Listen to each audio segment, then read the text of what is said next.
దాని తర్వాత తెలంగాణ వచ్చిన తర్వాత మేము బీజేపీలో జాయిన్ చేయడం జరిగింది. ఉన్న జేఏసీలు అన్నీ కూడా బీజేపీలో మెర్జ్ చేయడం జరిగింది.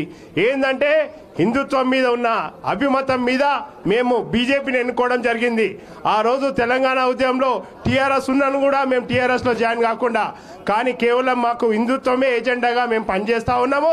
కాబట్టి మీరు ఇక్కడ అభ్యర్థిగా ప్రకటించడం నరేంద్ర మోదీ గారికి 1000 వందనాలు ప్రకటించుకుంటున్నాము. ఎందుకంటే మీ పట్ల ప్రతి ఒక్కరికి కూడా మంచి సానుకూలంగా ఉందన్నా. మీరు మంచి సౌమ్యులు. మీరు ఇలాంటి ఆపద ఇలాంటి వచ్చినా కానీ మీరు అందరు కూడా ముందుండి మీరు దాన్ని చేస్తారు. కాబట్టి మీ అందరినీ పెద్ద ఎత్తున కూడా మిమ్మల్ని మెజార్టీతో మేము గెలిపించుకునే దిశగా మేము పనిచేస్తామని ఈ సందర్భంగా తెలియజేస్తాను. జై హింద్. థ్యాంక్ యూ అన్న. తెలంగాణ జాగ్రత్త. దయచేసి హలో, ముఖ్య అతిథి గారు మాట్లాడుతున్నారు. ఒక్కసారి సభ గౌరవించి మనందరం కూర్చోండి. ఒక్కసారి వేదిక మీదకి దయచేసి కూర్చోండి. నువ్వు పాడు. వేదిక అందరు కూర్చోవాలి ప్లీజ్. అన్న ఏమనుకోకండి ప్లీజ్ ప్లీజ్. ఎందుకోసం తెలంగాణ ఉద్యమంలో జైల్లోకి పోతే కూడా వాళ్ళకు అన్నం పెట్టారు. చరిత్ర ఉంది సార్. నాది తెలుగు యూనివర్సిటీ స్టూడెంట్. ప్లీజ్. మాకు ఎన్నో సార్లు తీసుకొచ్చినటువంటి చరిత్ర ఉంది వాళ్ళకు.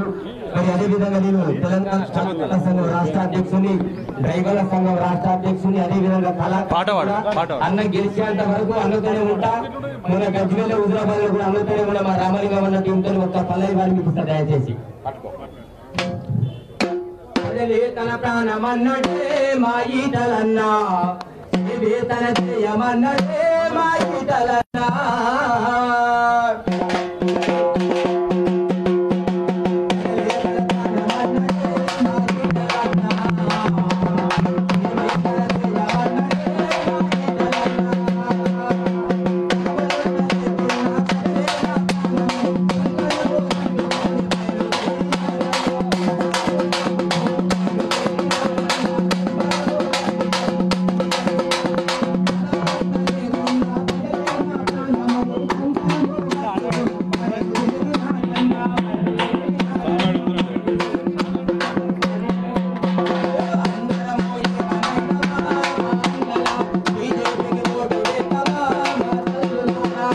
మరి ఎప్పుడెప్పుడు అని వేచి చూస్తున్నటువంటి నరేంద్ర మోదీ గారు బలపరిచినటువంటి ముద్దుబిడ్డ పేదల పెళ్లినిది మనందరి ఆశా జ్యోతి. ఎప్పుడు ఒకే ఎమ్మెల్యేని చూసినాం ప్రతిసారి. నేను అనుకుంటున్నా అన్న వచ్చిన తర్వాత కంటిన్యూగా రేపు ఇక్కడ బీజేపీ ఎమ్మెల్యేని ఎప్పుడు ఉండాలని నేను అన్నని కోరుకుంటూ, వారు ఇక్కడ ఎంపీగా మాకు వచ్చి ఈ 7 నియోజకవర్గాలలో కాకుండా రాష్ట్రం మొత్తం కూడా రేపు అన్న నాయకత్వంలో పెద్ద ఎత్తున మనందరం కూడా పనిచేసి మరొకసారి ఈ రాష్ట్రాన్ని కూడా ఒక గవర్నమెంట్ని ఫామ్ చేసే విధంగా అన్న నాయకత్వంలో పోవాలంటే తప్పకుండా మనందరము ఈ 30 రోజులు కష్టపడాల్సిన అవసరం ఉందని కోరుకుంటూ, మీ అందరూ ఆదరాభిమానంతో వచ్చినందుకు ధన్యవాదాలు తెలియజేస్తూ, అన్నగారి వచ్చిన మాటలు సూచనలు మనము వింటూ ముందుకు పోవాలని కోరుకుంటాను. మహిళా సంఘాలు ఎవరైతే ప్రతి ఒక్కరు మహిళా సంఘాలు లీడర్స్ అందరూ కూడా పేరున వాళ్ళందరికీ, ఎవరైతే మన సంక్షేమ సంఘం నుంచి వచ్చిన వాళ్ళందరూ కూడా ధన్యవాదాలు తెలియజేసుకుంటూ అన్నగారిని మాట్లాడాల్సిందే కోరుతా ఉన్నాం.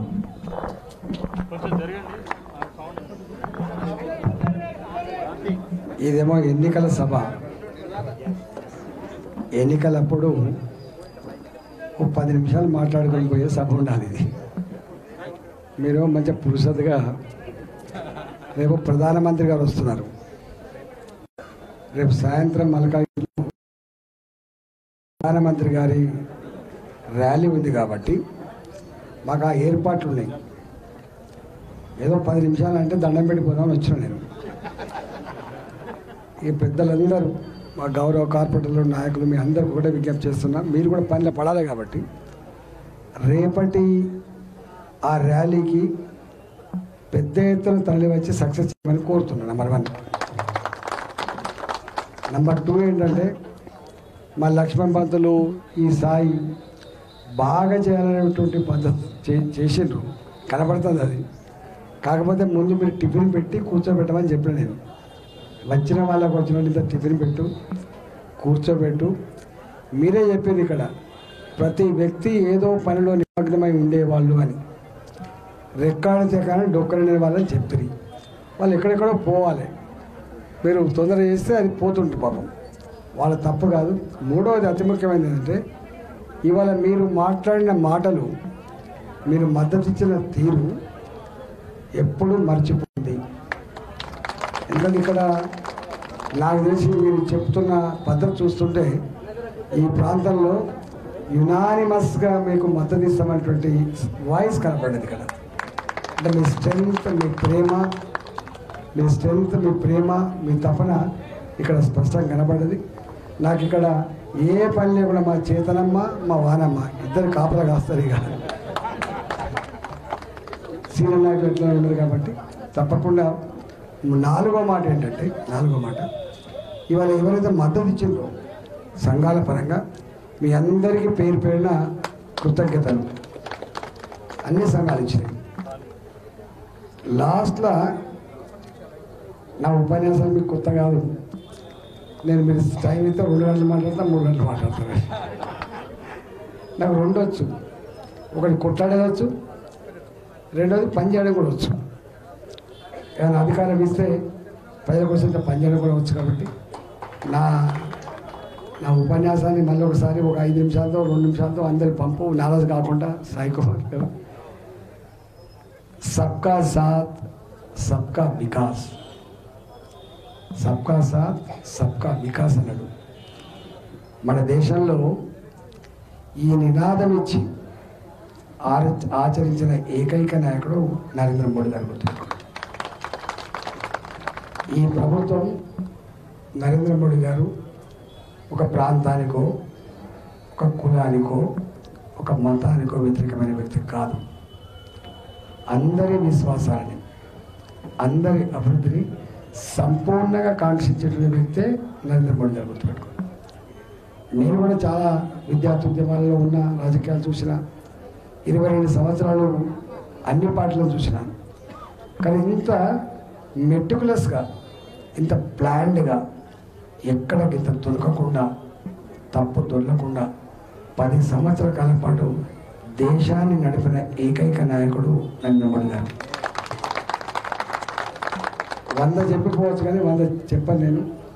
ఎందుకంటే ఉత్తగానే మద్దతు ఇయ్యరు. నేను వారిద్దరం కలిసి పనిచేసింది ఒక సందర్భం ఉంది, మోడీ గారు మేము. అది కరోనా సందర్భం. ఇండ్లే తాళం వేసుకొని బతుకుంటే ఏదైనా చేసుకోవచ్చు అని చెప్పి భయపడ్డా, వణికిపోయిన రోజులలో చుట్టాలు రాలే, ఇంకొక వాడకట్టని రాలే, భర్తకు కరోనా వస్తే భార్య పోలే, కొడుకు కరోనా వస్తే కుటుంబం పోలే, చనిపోతే కూడా ఆ శవాన్ని వాళ్ళే ఖననం చేసింది తప్ప కుటుంబ సభ్యులు పోలే.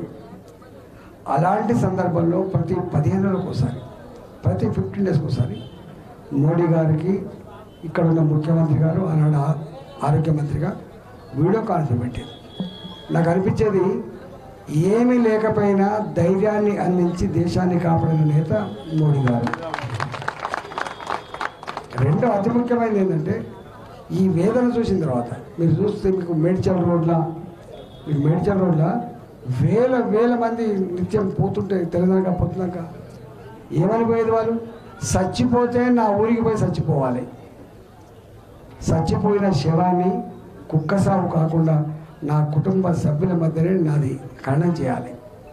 1500 బెంగాల్, ఒరిస్సా, యూపీ, మధ్యప్రదేశ్ లాంటి ప్రాంతాలకు పోతున్నప్పుడు ఏడ్చిండు.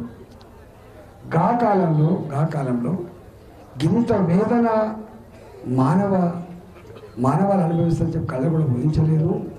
దీనికి ఒక పరిష్కారం కావాలని చెప్పి మొట్టమొదటిగా అతి తక్కువ కాలంలో మన దేశం చాలా పేద దేశం అంటారు. చాలామంది కూడా భావన ఏంటంటే, ఏదైనా కొత్త తయారు కావాలంటే అమెరికా, జపాన్, యూరోప్, లండన్ ఇట్లా అనుకునేది. కానీ అలాంటి రోగానికి వ్యాక్సిన్ కనుగొని ఈ దేశ ప్రజానీకానికి 2 డోసులు 3 డోసులు ఇవ్వడం కాకుండా ప్రపంచ ప్రజానీకానికి అందించి కాపాడిన బిడ్డ నరేంద్ర మోడీ గారు. ఇంకా మొన్న ఏదో పునియా అనే దేశానికి మన ప్రధానమంత్రి గారు పోయింది. 5:30 తర్వాత వాళ్ళ దగ్గర 5:30 తర్వాత వాళ్ళ దేశంలో అఫీషియల్ ప్రోగ్రామ్స్ ఉంటాయట. ఎవరి పెద్దలు వచ్చా కూడా రిసీవ్ చేసుకోవట.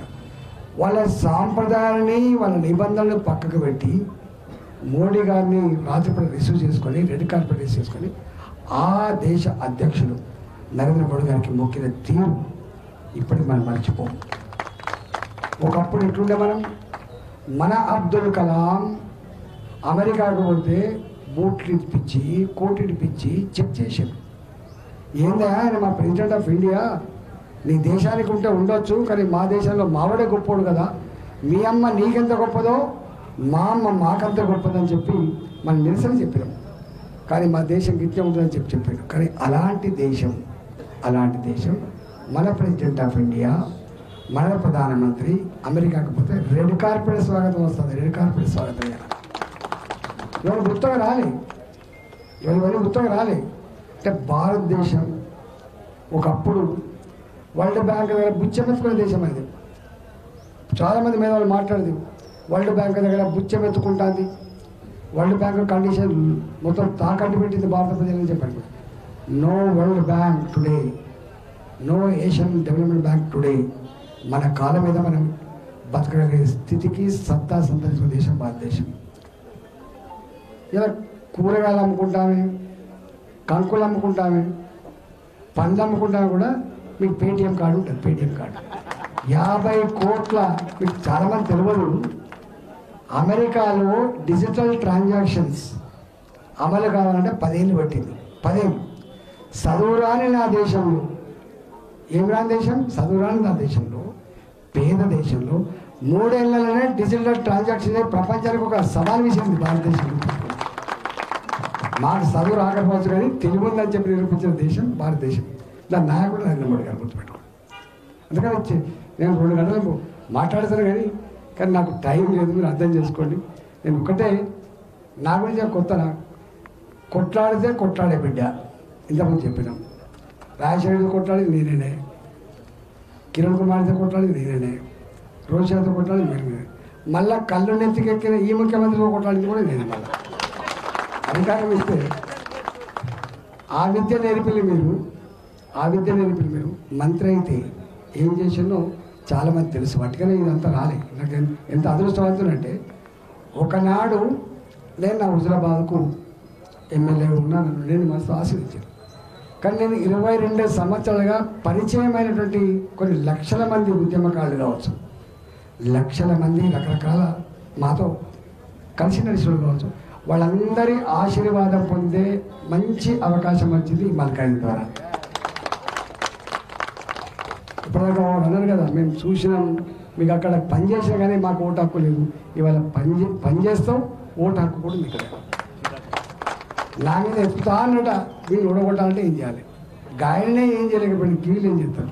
మొన్న నేను పోలేదు కాబట్టి హుజరాబాద్కు అన్యాయం జరిగిపోయింది. కానీ ఒక్కరోజే పోయినాను, నమ్మిన మా వాళ్ళు నాగం పట్టించారు. నాకు తెలిసి హుజరాబాద్లో అన్ని 100 కోట్లు ఖర్చు పెట్టిండు. నాకు ఎన్నడూ మీకు చెప్పుకోవాలి, మా వాళ్ళు కూడా ఇక్కడ ఒక 20 మంది కనబడతాను, హుజరాబాద్లో వచ్చింది ఇక్కడ కనబడతాను. ఎన్నడూ ₹1 పంచని నాయకుడు నేను, ఎన్నడూ ఒక దావతీయ నాయకుడు నేను. కానీ కో అంటే మాత్రం కో అన్న బిడ్డ నేను. వాళ్ళ కాలుకు ములిగితే పన్ను తోపికే సర్వీ చేసిన బిడ్డ నేను. అనుకోని ఈ ముఖ్యమంత్రి అంటే ఏమంటాడే, అధికారం ఆయన కళ్ళు ఎతికెక్కిపోయింది. ఆయన కూడా ఆయన అంతకుముందు ఏమైందో మర్చిపోయింది. అధికారం, డబ్బు, ఈ రెండు చాలా అపురూపమైనవి. ఉచ్చిరి వాడి చేతిలో శాస్త్రంగా ఉండవు. అవి దాన్ని నివారించుకుంటుంది గొప్పతనం కావాలి. ఆయనకు ఆ గొప్పతనం. నన్ను పడుకొని ఏమంటాడు ఆయన, నీకు ఎందుకైనా ఓటు అంటాడు. నువ్వెవడివి, నేనెవడివి? నేను 4 కోట్ల తెలంగాణ ప్రజలు మా బిడ్డ అని చెప్పుకునేటువంటి వ్యక్తి నేను. తెలంగాణ ఉద్యమంలో అత్యధిక కేసులు నా మీద ఉండే, అత్యధిక సార్లు జైలు నేను. నాకు ఒక ప్రాంతం ఉంటుందా, నాకు ఒక కులం ఉంటుందా? నేను పుత్తుల సర్దిని, నేను తెలంగాణ బిడ్డనే. అందుకని నన్ను పట్టుకొని తెలుస్తుంది, పెద్ద పైసలు చూస్తానట. ఎవరు నిలబడమన్నా వాడు నిలబడతా అంటారు. నేను నిలబడుతున్నాను. వస్తాను మీ దగ్గరికి. నేను మీకు అందరికీ విజ్ఞప్తి చేసేది ఏంటంటే, మళ్ళీ డబ్బు సంచులతో వస్తారు, దావతలతో వస్తారు, నాయకుల ఆత్మగౌరవం వెలగడతారు. అప్రమత్తంగా ఉండమని చెప్పి నేను కోరుతున్నాను. అప్రమత్తంగా తీసుకోమని కూడా చెప్పా, తీసుకొని వేసుకోమని కూడా చెప్పా. తీసుకోవడమే మంచిది కాదు. ఈ సందర్భం మనకంత చిన్నవాళ్ళం కాదు. ఆత్మను అమ్ముకోవద్దు, గుర్తుపెట్టుకోండి. ఓటు హక్కు నీ ఆత్మగౌరవం ప్రతీక అని.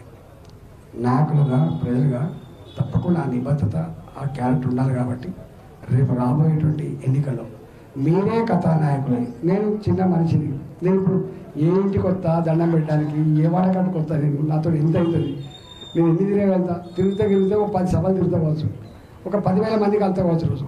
36 లక్షల మంది, 1/10th population of Telangana in Malkajgiri only. 10వ వంతు జనాభా ఇక్కడ ఉన్నది, 10వ వంతు ఓటర్లు కూడా ఇక్కడ పార్లమెంట్. కాబట్టి కలిసే ఆస్కారం లేదు. ఎవరికి వాళ్ళుగా మీరే ఓట్లను నిలబడ్డట్టుగా భావించాలి. మీకు మీరే ప్రచారం చేసుకోవాలి, మీకు మీరే పోయి ఓటేసుకొచ్చుకోవాలి తప్ప వేరే మార్గాలు లేవు. దానికి వేరే మార్గాలు లేవు. కాబట్టి దయచేసి మీ అందరినీ, అంటే మీ ప్రేమకి, మీ సపోర్ట్కి నేను ముగ్ధులైనా లక్ష్మణ్ బాధలు అట్లేమనుకోకు. మా ఈ రాజేంద్ర గారు వచ్చి ఎక్కువ మాట్లాడలేకపోయినా అనుకోకు, మాట్లాడుతున్నా అది కొత్తనా. నేను మళ్ళొకసారి రిక్వెస్ట్ చేస్తున్నా, వంశరాజుల సంఘం పేదోళ్ళే కావచ్చు, వాళ్ళు పేదోళ్ళే కావచ్చు, గుణానికి త్యాగానికి పెద్దోళ్ళమని చెప్పి నిరూపించిన వాళ్ళు. మాకు ఎవడొచ్చినా మేము కానీ మా ఓటు రాజేంద్ర గారికి మీకు ఈ సందర్భం కూడా గుర్తు చేసిపోతాం. 2010లో 2010లో నేను హుజరాబాద్ పోటీ చేసినప్పుడు మీకు ఐడియా ఉండాలి, బాగా పెద్ద మెజార్టీతో గెలిచాను. అప్పుడు 76-77 మేరతో గెలిచాను. ఒక ఊరు, దాని పేరు మాచినపల్లి, మా జమ్మిగూడ పక్కన ఉంటుంది. వాళ్ళు తెలుసు. వాళ్ళు ఏం కట్టినంటే, మా ఓటు ఈటలకి, ఇతర పార్టీ నాయకులైనా మీరు మా ఊరికి రావద్దు, బ్యానర్ కట్టి ఇవాళ. అట్లా వంశరాజులు వాళ్ళు పేదలే కావచ్చు కనుక, వాళ్ళు డబ్బులు అవసరం ఉండవచ్చు, అనేక రకాల బాధలు ఉండొచ్చు, కానీ గుణానికి పెద్దోళ్ళమని ఇవాళ యునానిమస్ తీర్మానం చేసి చూసినాం. యునానిమస్ తీర్మానాలు కాలనీలలో, సంఘాల పరంగా, సామాజిక వర్గాల పరంగా కూడా చేసి ఇవాళ మద్దతు ఇవ్వాలని చెప్పి కోరుతున్నాను. మా హనుమంతరావు సార్, ధర్మాన మా చంద్రబాబు అయితే ఉన్నారు. మీరందరూ ఎవరికి వాళ్ళకి రూపాయలు పనిచేసి నేను మళ్ళీ ఒకసారి వచ్చిపోతాను. కానీ రేపటి సభను విజయవంతం చేయండి. ఆ తదుపరి కార్యక్రమాలను కూడా నిర్వహించాల్సి కోరుతున్నాను. నమస్కారం.